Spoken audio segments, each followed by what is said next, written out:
Hi friends, welcome back to my channel. ನಾನು ನಿಮ್ಮ ಪ್ರಿಯಾ. ಎಲ್ಲರೂ ಹೇಗಿದ್ದೀರಾ? ಐ ಹೋಪ್ ಎಲ್ಲರೂ ಚೆನ್ನಾಗಿದ್ದೀರಾ ಅಂತ ತಿಳ್ಕೊಂಡು ಇವತ್ತಿನ ವಿಡಿಯೋ ಶುರು ಮಾಡೋಣ ಬನ್ನಿ.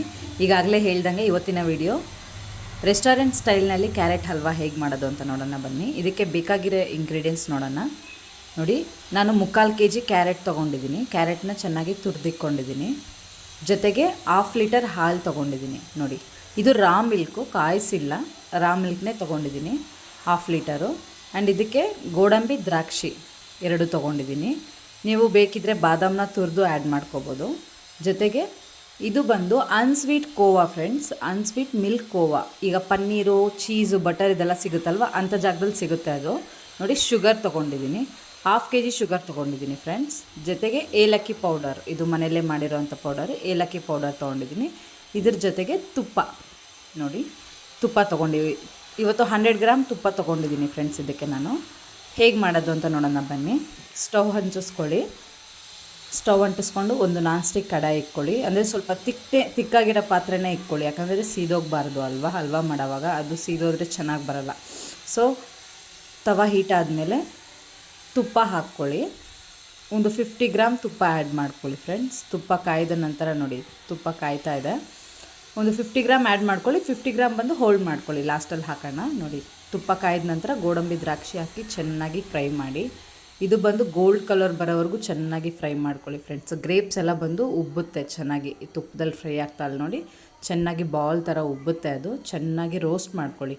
ಇದು ಎಷ್ಟು ರೋಸ್ಟ್ ಮಾಡ್ತೀರೋ ಅಷ್ಟು ಸ್ಮೆಲ್ಲು, ಫ್ಲೇವರು ತುಂಬ ಚೆನ್ನಾಗಿರುತ್ತೆ. ಮತ್ತು ನೀವು ತಿನ್ನೋವಾಗ ಸ್ಮೂತಿಯಾಗಿ ಚೆನ್ನಾಗಿರುತ್ತೆ. ನೋಡಿ, ಈ ರೀತಿ ಗೋಲ್ಡನ್ ಬ್ರೌನ್ ಬರೋವರೆಗೂ ಚೆನ್ನಾಗಿ ರೋಸ್ಟ್ ಮಾಡ್ಕೊಳ್ಳಿ. ಫ್ರೈ ಆಗ್ತಾಯಿದೆ ಅಲ್ವಾ. ಕ್ಯಾರೆಟ್ ಹಲ್ವಾ ನೀವು ಮನೆಯಲ್ಲೇ ಮಾಡಿ ನೋಡಿ, ತುಂಬ ಅಂದರೆ ತುಂಬ ಚೆನ್ನಾಗಿರುತ್ತೆ ಫ್ರೆಂಡ್ಸ್. ಇದರಲ್ಲಿ ನೀವು ಯಾವುದೇ ಸ್ಕಿಪ್ ಮಾಡಲಿಕ್ಕೆ ಹೋಗಬೇಡಿ. ಸ್ಕಿಪ್ ಮಾಡಿದ್ರೆ ಚೆನ್ನಾಗಿರಲ್ಲ ಯಾವುದೇ ಇಂಗ್ರೀಡಿಯೆಂಟ್ಸ್ನ. ನೋಡಿ, ಕ್ಯಾರೆಟ್ ಆ್ಯಡ್ ಮಾಡ್ಕೊತಾ ಇದ್ದೀನಿ. ಕ್ಯಾರೆಟ್ ಆ್ಯಡ್ ಮಾಡ್ಕೊಂಡು ಚೆನ್ನಾಗಿ ಫ್ರೈ ಮಾಡ್ಕೊಳ್ಳಿ ಇದನ್ನು. ಕ್ಯಾರೆಟ್ನ ನೋಡಿ, ಚೆನ್ನಾಗಿ ತುಪ್ಪದಲ್ಲಿ ಬೆರಿಬೇಕು. ಕ್ಯಾರೆಟು ಚೆನ್ನಾಗಿ ತುಪ್ಪದಲ್ಲಿ ಬೆರೆತರೆ ಅದು ಫ್ಲೇವರ್ ತುಂಬಾ ಚೆನ್ನಾಗಿರುತ್ತೆ. ಫುಲ್ಲು ಸ್ವಲ್ಪ ರೋಸ್ಟ್, ಒಂದು ಕ್ಯಾರೆಟ್ ಬಂದು ಸ್ಮೂತ್ನೆಸ್ ಬರೋವರೆಗೂ ಚೆನ್ನಾಗಿ ಫ್ರೈ ಮಾಡ್ಕೊಳ್ಳಿ.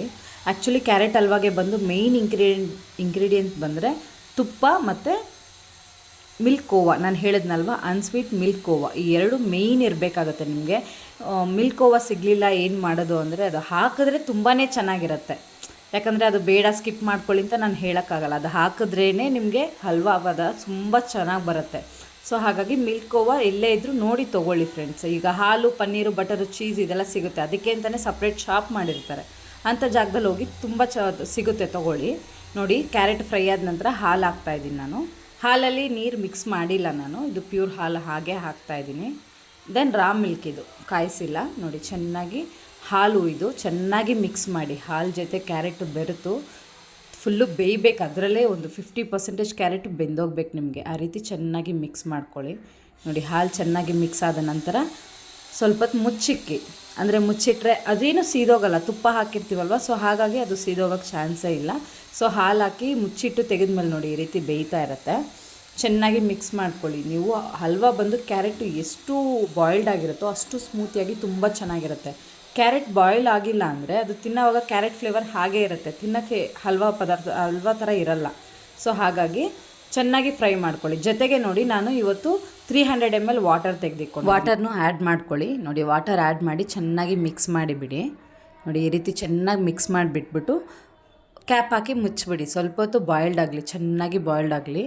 ಟೈಮ್ ಇಲ್ಲ ಅಂದರೆ ನೀವು ಐ ಫ್ಲೇಮಲ್ಲಿ ಇಟ್ಕೊಂಡೇ ಬಾಯ್ಲ್ ಮಾಡ್ಕೊಳ್ಳಿ. ಇಲ್ಲ ಟೈಮ್ ಇದೆ, ನಾವು ಮನೆಯಲ್ಲೇ ಇರ್ತೀವಿ ಅನ್ನೋ ಹಾಗಿದ್ರೆ ಗ್ಯಾಸ್ನ ಬಂದು ಮೀಡಿಯಮ್ ಫ್ಲೇಮಲ್ಲಿ ಇಟ್ಕೊಂಡು ಬಾಯ್ಲ್ ಮಾಡ್ಕೊಳ್ಳಿ. ಅದು ತುಂಬಾ ಚೆನ್ನಾಗಿರುತ್ತೆ, ಸ್ಮೂತಾಗಿ ಕ್ಯಾರೆಟ್ ಬಾಯ್ಲ್ ಆಗುತ್ತೆ. ನೀವು ಟೈಮ್ ಇಲ್ಲ ಅನ್ನೋರು ಸ್ವಲ್ಪ ಹೈ ಫ್ಲೇಮಲ್ಲಿ ಇಟ್ಕೊಂಡು ಬೇಗ ಮಾಡ್ಕೋಬೋದು.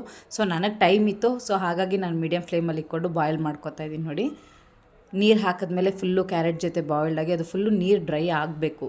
ನೋಡಿ, ಕಂಪ್ಲೀಟಾಗಿ ಡ್ರೈ ಆದರೆ ತುಂಬ ಚೆನ್ನಾಗಿರುತ್ತೆ ನಿಮಗೆ. ಮತ್ತು ನಾವು ಶುಗರ್ ಆ್ಯಡ್ ಮಾಡೋವಾಗ ಅದೂ ನೀರು ಬಿಡುತ್ತೆ ಅಲ್ವಾ. ಸೊ ಹಾಗಾಗಿ ಇಲ್ಲಿ ಡ್ರೈ ಮಾಡ್ಕೊಂಬಿಡಿ. ನೋಡಿ, ಚೆನ್ನಾಗಿ ಫ್ರೈ ಮಾಡ್ಕೊಳ್ಳಿ.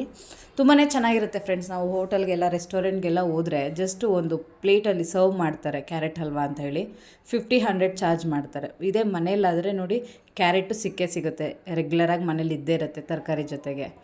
ಸೊ ಕ್ಯಾರೆಟ್ ಮನೇಲೇ ಇರುತ್ತೆ, ಹಾಲು ಮನೇಲೇ ಇರುತ್ತೆ. ಈಗ ನಿಮ್ಗೆ ಅಡಿಷ್ನಲ್ ಆಗಿ ತುಪ್ಪ, ಗೋಡಂಬಿ, ದ್ರಾಕ್ಷಿ, ಆಲ್ಮೋಸ್ಟ್ ಮಕ್ಕಳಿರೋ ಮನೇಲಿ ತುಪ್ಪನೂ ಇದ್ದೇ ಇರುತ್ತೆ. ಸೊ ಹಾಗಾಗಿ ನಿಮಗೇನಿದು ಕಷ್ಟ ಅನಿಸಲ್ಲ. ನಿಮಗೆ ಕೋವಾ ಒಂದು ಶಾಪ್ ಬೈ ಮಾಡೋ ಥರ ಇರುತ್ತೆ ನಿಮಗೆ. ನೋಡಿ ಈ ರೀತಿ ಚೆನ್ನಾಗಿ ಫ್ರೈ ಆದ ನಂತರ ಶುಗರ್ ಹೇಳಿದ್ನಲ್ವ, ನಾನು 750 ಗ್ರಾಮ್ ಕ್ಯಾರೆಟ್ಗೆ 1/2 kg ಶುಗರ್ ತೊಗೋತಾ ಇದ್ದೀನಿ. ಶುಗರ್ ಬಂದು ಕೆಲವೊಬ್ಬರು ಸ್ವೀಟ್ ಕಮ್ಮಿ ತಿಂತಾರೆ, ಸೊ ನೀವು ಬಂದು ಕಮ್ಮಿ ಮಾಡ್ಕೊಳ್ಳಿ, ಕಮ್ಮಿ ಹಾಕ್ಕೊಳ್ಳಿ. ಸ್ವೀಟ್ ಅಂದರೆ ಕ್ಯಾರೆಟ್ ಹಲ್ವಾ ಬಂದು ಆ ಸ್ವೀಟ್ ಇದ್ರೇ ತುಂಬ ಚೆನ್ನಾಗಿರುತ್ತೆ ತಿನ್ನೋಕ್ಕೆ. ಸೊ ಹಾಗೆ ನಾನು 1/2 kg ತೊಗೊಂಡಿದ್ದೀನಿ ಶುಗರ್ ಇವತ್ತು. ನೋಡಿ ಶುಗರ್ ಹಾಕಿದ್ಮೇಲೆ ನೀರು ಬಿಡ್ತಾ ಇದೆ ನೋಡಿ. ಆ್ಯಂಡ್ ಆ ಕ್ಯಾರೆಟ್ ನೋಡಿ ಆ ಕಲರೇ ಫುಲ್ಲು ಚೇಂಜ್ ಆಗಿದೆ, ಹಾಲು ಹಾಕಿರೋದ್ರಿಂದ ಕಲರೇ ತುಂಬ ಚೆನ್ನಾಗಿದೆ ನೋಡೋಕ್ಕೆ. ಚೆನ್ನಾಗಿ ಇದು ಶುಗರ್ ಹಾಕಿದ್ಮೇಲೆ ಚೆನ್ನಾಗಿ ಮಿಕ್ಸ್ ಮಾಡ್ಕೊಳ್ಳಿ. ಅದು ನೀರು ಬಿಡುತ್ತೆ, ಅದೇನೂ ಸೀದೋಗಲ್ಲ. ತುಪ್ಪ ಆ್ಯಡ್ ಮಾಡಿರೋದ್ರಿಂದ ಯಾವುದೇ ಕಾರಣಕ್ಕೂ ಅದು ಸೀದೋಗಲ್ಲ, ತುಂಬ ಚೆನ್ನಾಗಿರುತ್ತೆ. ಮಿಕ್ಸ್ ಮಾಡ್ತಾ ಇರಿ. ಆ ಶುಗರ್ ವಾಟರ್ ಬಂದು ಸ್ವಲ್ಪ ಡ್ರೈ ಆಗಲಿ. ನಾವು ಶುಗರ್ ಹಾಕಿದ್ಮೇಲೆ ನೀರು ಬಿಟ್ಟಿರುತ್ತಲ್ವ, ಅದು ಸ್ವಲ್ಪ ಇದಾಗಲಿ. ನೋಡಿ ಚೆನ್ನಾಗಿ ಮಿಕ್ಸ್ ಮಾಡ್ಕೊಳ್ಳಿ ಫ್ರೆಂಡ್. ಚೆನ್ನಾಗಿ ಎಷ್ಟು ಮಿಕ್ಸ್ ಮಾಡ್ತೀರೋ ಅಷ್ಟು ಆ ಕ್ಯಾರೆಟ್ ಬಂದು ಸ್ಮ್ಯಾಶ್ ಆಗ್ತಾ ಇರುತ್ತೆ. ನೀವು ಸೌಟ್ ಹಿಡ್ಕೊಂಡು ಚೆನ್ನಾಗಿ ಮಿಕ್ಸ್ ಮಾಡಿದಷ್ಟು ಆ ಕ್ಯಾರೆಟ್ ತಗೊಳ್ತಾ ಇದ್ದರೆ ಸ್ಮ್ಯಾಶ್ ಆಗುತ್ತೆ ಅದು. ಸೊ ಹಾಗಾಗಿ ಕ್ಯಾರೆಟ್ ತಿನ್ನೋಕ್ಕೂ ತುಂಬ ಚೆನ್ನಾಗಿರುತ್ತೆ. ಅಲ್ಲಲ್ಲಿ ಕ್ಯಾರೆಟ್ ಹಾಗೆ ಇದ್ದರೆ ತಿನ್ನೋಕ್ಕೆ ಚೆನ್ನಾಗಿರಲ್ಲ. ನೋಡಿ ಚೆನ್ನಾಗಿ ಮಿಕ್ಸ್ ಮಾಡ್ಕೊಂಡ ನಂತರ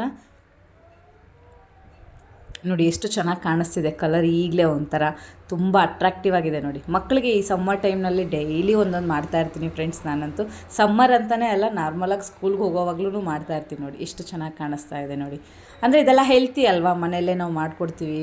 ಹೊರಗಡೆ ಫುಡ್ಡಲ್ಲಿ ಹೇಗೆ ಕ್ಲೀನಾಗಿ ಮಾಡ್ತಾರಾ ಇಲ್ವೋ ನಾವು ನೋಡೋಕ್ಕಾಗಲ್ಲ. ಮನೆಯಲ್ಲೇ ಮಾಡೋದ್ರಿಂದ ನಮಗೆ ಒಂದೊಂದು ನೋಡಿ ಮಾಡ್ತೀವಿ ಮಕ್ಕಳಿಗೆ, ಯಾವ್ದು ಕೊಟ್ಟರೆ ಆರೋಗ್ಯ ಅಂತಲ್ಲ. ಇವಾಗ ಕ್ಯಾರೆಟು ಹೇಳ್ತೀನಿ, ಗೋಡಂಬಿನೂ ಅಷ್ಟೇ, ದ್ರಾಕ್ಷಿನೂ ಅಷ್ಟೇ, ತುಪ್ಪನೂ ಅಷ್ಟೇ, ಮಿಲ್ಕ್ ಕೋವಾ ಹಾಕ್ತಾಯಿದ್ದೀನಿ ನೋಡಿ. ನಾವು ಶುಗರ್ ಹಾಕಿ ವಾಟ್ರ್ ಸ್ವಲ್ಪ ಡ್ರೈ ಆದಮೇಲೆ ನೋಡಿ ಮಿಲ್ಕ್ ಕೋವಾ ಆ್ಯಡ್ ಮಾಡ್ಕೊಳ್ಳಿ. ಇದು ಬಂದು ಸ್ವೀಟ್ ಕೋವಾ ಅಲ್ಲ, ಅನ್ಸ್ವೀಟ್ ಇದು. ಅಂದರೆ ಸ್ವೀಟ್ ಇರಲ್ಲ ನಿಮಗೆ ಕೋವಾ ಇದು. ಚೆನ್ನಾಗಿ ಮಿಕ್ಸ್ ಮಾಡ್ಕೊಳ್ಳಿ ಕೋವಾ ಹಾಕಿದ್ಮೇಲೆ. ಆ ಕೋವಾ ಹಾಕ್ತಿದ್ದಂಗೆ ಕಲರ್ ಡಿಫ್ರೆಂಟ್ ಚೇಂಜ್ ಆಗ್ತಾಯಿದೆ, ನೀವು ನೋಡ್ಬೋದಲ್ವ. ಚೆನ್ನಾಗಿ ಮಿಕ್ಸ್ ಮಾಡಿ ಆ ಕೋವಾ ಫುಲ್ಲು ಬೆರೆತು ಕ್ಯಾರೆಟ್ ಜೊತೆಗೆ ಫುಲ್ಲು ಮೆಲ್ಟ್ ಆಗಿಬಿಡ್ಬೇಕು. ಕೋವಾ ಗಟ್ಟಿ ಇಲ್ದಿರ ಫುಲ್ಲು ಮೆಲ್ಟ್ ಆಗಬೇಕು. ಅಂದರೆ ಸೌಟಲ್ಲಿ ಸ್ಮ್ಯಾಶ್ ಮಾಡ್ತಾನೆ ಮಿಕ್ಸ್ ಮಾಡ್ಕೊಳ್ಳಿ. ಮತ್ತು ಇನ್ನೊಂದೇನೆಂದರೆ ಕ್ಯಾರೆಟ್ ಹಲ್ವಾಗೆ ತುಪ್ಪ ಮೇಯ್ನ್ ಇರಲೇಬೇಕು. ತುಪ್ಪ ಇದ್ದರೆ ಅಷ್ಟು ಚೆನ್ನಾಗಿರುತ್ತೆ. ತುಪ್ಪ ಆಗ್ತಾ ಮೇಲೆ ಶೈನಿಂಗು ಬರುತ್ತೆ ಕ್ಯಾರೆಟ್ಗೆ. ಅದೇನೇ ನೋಡೋಕ್ಕೆ ಕ್ಯಾರೆಟ್ ಹಲ್ವಾಗೆ ಮೇಯ್ನ್ ಅದೇನೇ, ಆ ಶೈನಿಂಗ್ನೆಸ್ಸೇ ಇಂಪಾರ್ಟೆಂಟ್. ನೋಡಿ ಆಗಲೇ ತೋರಿಸಿದ್ನಲ್ವ, ಏಲಕ್ಕಿ ಪೌಡರ್ ಸ್ವಲ್ಪ ಹಾಕ್ತಾಯಿದ್ದೀನಿ ಅಷ್ಟೇ. ಫೈನಲ್ ಟಚ್ ಬಂದಿದೆ ನೋಡಿ. ಚೆನ್ನಾಗಿ ಮಿಕ್ಸ್ ಮಾಡ್ಕೊಳ್ಳಿ. ಕಾಣಿಸ್ತಾ ಇದೆ ಅಲ್ವಾ ನಿಮಗೆ. ಈ ರೀತಿ ಚೆನ್ನಾಗಿ ಮಿಕ್ಸ್ ಮಾಡಿಕೊಂಡು ಸ್ವಲ್ಪ ತುಪ್ಪ ಆ್ಯಡ್ ಮಾಡ್ಕೊಳ್ಳಿ ಫೈನಲಾಗಿ. ನೀವು ಲಾಸ್ಟಲ್ಲಿ ಹಾಕೋದಿದ್ರೆ ಹಾಕಿ, ಇಲ್ಲಾಂದರೆ ಸ್ಕಿಪ್ ಮಾಡ್ಕೊಳ್ಳಿ. ಇದು ಮಾತ್ರ ನಾನಿವತ್ತು 100 ಗ್ರಾಮ್ ತೊಗೊಂಡಿದ್ದೆ ತುಪ್ಪ. ಸೊ 50 ಗ್ರಾಮು ಅಲ್ಲಿ ನಾವು ಗೋಡಂಬಿ ದ್ರಾಕ್ಷಿ ಫ್ರೈ ಮಾಡ್ಲಿಕ್ಕೆ ಹಾಕ್ಕೊಂಡೆ. ಈಗ 50 ಗ್ರಾಮ್ ಫೈನಲಾಗಿ ಹಾಕ್ತಾಯಿದ್ದೀನಿ ನೋಡಿ. ಸ್ವಲ್ಪ ತುಪ್ಪ ಆ್ಯಡ್ ಮಾಡ್ತಾ ಚೆನ್ನಾಗಿ ಮಿಕ್ಸ್ ಮಾಡಿ. ಆ ತುಪ್ಪ ಮತ್ತು ಕ್ಯಾರೆಟ್ ಜೊತೆಗೆ ಫುಲ್ಲು ಮಿಕ್ಸ್ ಆಗಿಬಿಡಬೇಕು. ಇವಾಗ ಸೈಡಲ್ಲೆಲ್ಲ ತುಪ್ಪ ಬರ್ತಿದೆ ನೋಡಿ, ಆ ರೀತಿ ಬರಬಾರ್ದು. ಚೆನ್ನಾಗಿ ಮಿಕ್ಸ್ ಮಾಡಿ. ನಾವು ಮಿಕ್ಸ್ ಮಾಡ್ತಾ ಇದ್ದಂಗೆ ಎಲ್ಲ ಒಂದೇ ಕಡೆನೇ ಹಲ್ವಾ ಇದಾಗಬೇಕು. ಅಂದರೆ ಸ್ಪ್ರೆಡ್ ಆಗಬಾರ್ದು, ಬಿಡಿ ಬರಬಾರ್ದು. ನಾವು ಮಿಕ್ಸ್ ಮಾಡ್ತಾಯಿದ್ರೆ ಫುಲ್ಲು ಹಲ್ವಾ ಒಟ್ಟಿಗೆ ತಿರುಗಬೇಕು ಬಾಣಲಿಲಿ, ಒಂಚೂರು ಅಡಿ ಇಡಬಾರ್ದು. ನೋಡಿ ಚೆನ್ನಾಗಿ ಈ ರೀತಿ ಮಿಕ್ಸ್ ಮಾಡಿಕೊಂಡು ತುಪ್ಪ ಹಾಕಿ ಚೆನ್ನಾಗಿ ಮಿಕ್ಸ್ ಮಾಡಿಕೊಂಡ್ರೆ ನಮ್ಮ ಇವತ್ತಿನ ಕ್ಯಾರೆಟ್ ಹಲ್ವಾ ರೆಡಿ ಫ್ರೆಂಡ್ಸ್. ನೋಡಿ ಗ್ಯಾಸ್ ಆಫ್ ಮಾಡ್ತಾಯಿದ್ದೀನಿ ನಾನು. ತುಂಬಾ ಘಮ ಅಂತಿದೆ ಆ ತುಪ್ಪ ಫ್ಲೇವರು ಮತ್ತು ಕೋವಾ ಎರಡೂ ಮಿಕ್ಸ್ ಆಗಿರೋದ್ರಿಂದ ತುಂಬ ಸ್ಮೆಲ್ ಬರ್ತಿದೆ, ಅಷ್ಟು ಚೆನ್ನಾಗಿದೆ. ಸೊ ಮಕ್ಕಳಿಗೆ ಈ ರೀತಿ ಹೆಲ್ತಿ ಫುಡ್ ಮಾಡಿಕೊಡಿ ಮನೆಯಲ್ಲೇ. ಹೊರಗಡೆ ಫುಡ್ ಇವಾಗ ಕುರ್ಕುರೆ ಅದು ಇದು ಅಂತ ಜಾಸ್ತಿ ಕೊಡ್ಲಿಕ್ಕೆ ಹೋಗಬೇಡಿ. ತುಂಬಾ ಚೆನ್ನಾಗಿ ಹೆಲ್ತಿಯಾಗಿರ್ತಾರೆ. ಈ ರೀತಿ ನೀವು ಮನೇಲಿ ಮಾಡ್ತಾ ಇರೋದ್ರಿಂದ ಹೊರಗಡೆ ಫುಡ್ ಅವರೇ ಕಂಟ್ರೋಲ್ ಮಾಡ್ಕೋತಾರೆ. 10 ರೂಪಾಯಿ ಕೊಡು, 20 ರೂಪಾಯಿ ಕೊಡು, ಸ್ನ್ಯಾಕ್ಸ್ಗೆ ಹೋಗಬೇಕು ಅಂತೆಲ್ಲ ಕೇಳಲ್ಲ ಮಕ್ಕಳು. ಸೊ ಅವರೇ ಕಂಟ್ರೋಲ್ ಆಗಿಬಿಡ್ತಾರೆ ನೋಡಿ. ಸಾಕು. ಈ ರೀತಿ ಫ್ರೈ ಮಾಡ್ತಾ ಬಂದರೆ ನೋಡಿ ನೀರೆಲ್ಲ ಡ್ರೈ ಆಗ್ತಾ ಇರುತ್ತೆ. ದೆನ್ ಇನ್ನೊಂದು ಏನಂದರೆ ತುಂಬ ಡ್ರೈ ಮಾಡಿಬಿಡ್ಬೇಡಿ. ತುಂಬ ಅಂದರೆ ನೀರೆಲ್ಲ ಎಳ್ಕೊಂಡು ತುಂಬ ಗಟ್ಟಿಯಾಗಿ ಆಫ್ ಮಾಡ್ಕೋಬೇಡಿ. ಅಂದರೆ ಈ ರೀತಿ ಇದ್ದರೆ ಸಾಕು ನಿಮಗೆ. ತುಂಬ ನೀವು ಗಟ್ಟಿ ಆದ ನಂತರ ಆಫ್ ಮಾಡಿದ್ರೆ ಲಾಸ್ಟಲ್ಲಿ ಅದು ಇನ್ನೂ ಥಿಕ್ನೆಸ್ ಆಗಿಬಿಡುತ್ತೆ, ತಿನ್ನೋವಾಗ ರಬ್ಬರ್ ಥರ ಬಂದುಬಿಡುತ್ತೆ ನಿಮಗೆ. ನೋಡಿ ಈ ಸ್ಟೇಜಲ್ಲಿ ಒಂದು 1/2 ಲೆಮನ್ ತೊಗೊಂಡಿದ್ದೀನಿ ನಾನಿವತ್ತು. ಅಂದರೆ 1/2 ಲೆಮನ್ ಹಾಕ್ತಾಯಿಲ್ಲ, ಜಸ್ಟ್ ಒಂದು 4 ಡ್ರಾಪು, ನೀವೇ ಕೌಂಟ್ ಮಾಡಿ ಒಂದು 4 ಡ್ರಾಪ್ ಅದರಲ್ಲಿ ಹಾಕಿ. ಆ್ಯಂಡ್ ಲೆಮನ್ ಹಾಕಿದ್ಮೇಲೆ ತುಂಬ ಹೊತ್ತು ನೀವು ಇದು ಮಾಡೋದು ಬೇಡ, ಸುಮ್ಮನೆ ಮಿಕ್ಸ್ ಮಾಡಿ ಆಫ್ ಮಾಡಿಬಿಡಿ. ಒಂದು ಪಿಂಚು ಸಾಲ್ಟ್ ಹಾಕ್ಕೊಳ್ಳಿ. ಎಲ್ಲ ಸ್ವೀಟ್ಗೂ ನೀವು ಒಂದು ಪಿಂಚ್ ಸಾಲ್ಟ್ ಹಾಕಿದ್ರೆ ತುಂಬ ಚೆನ್ನಾಗಿರುತ್ತೆ. ಫೈನಲಾಗಿ ನಾನು ಏನು ಆ್ಯಡ್ ಮಾಡಿದ್ದೆ ಅಂದರೆ ಲೆಮನ್ನು ಮತ್ತು ಸಾಲ್ಟ್ ಅಷ್ಟೇ. ನೋಡಿ ರೆಸ್ಟೋರೆಂಟ್ ಸ್ಟೈಲಿಯ carrot halwa ready. And thank you for watching friends. Subscribe ಮಾಡ್ಕೊಳ್ಳಿ ಆ್ಯಂಡ್ ನನ್ನ ವೀಡಿಯೋನ ಲೈಕ್ ಮಾಡಿ. ಇಷ್ಟ ಆಗಿದ್ದರೆ ಕಮೆಂಟ್ ಮಾಡೋದಂತೂ ಮರಿಬೇಡಿ. ನಿಮ್ಗೆ ಯಾವುದೇ ರೆಸಿಪಿ ಬೇಕಿದ್ದರೂ ಕಮೆಂಟ್ ಮಾಡಿ. ಆ್ಯಂಡ್ ಸಿಂಪಲ್ಲಾಗಿ ಈಸಿಯಾಗಿ ಮನೇಲಿರೋ ವಸ್ತುಗಳಿಂದ ಹೇಗೆ ಮಾಡೋದು ಅಂತ ತೋರಿಸ್ಕೊಡ್ತೀನಿ.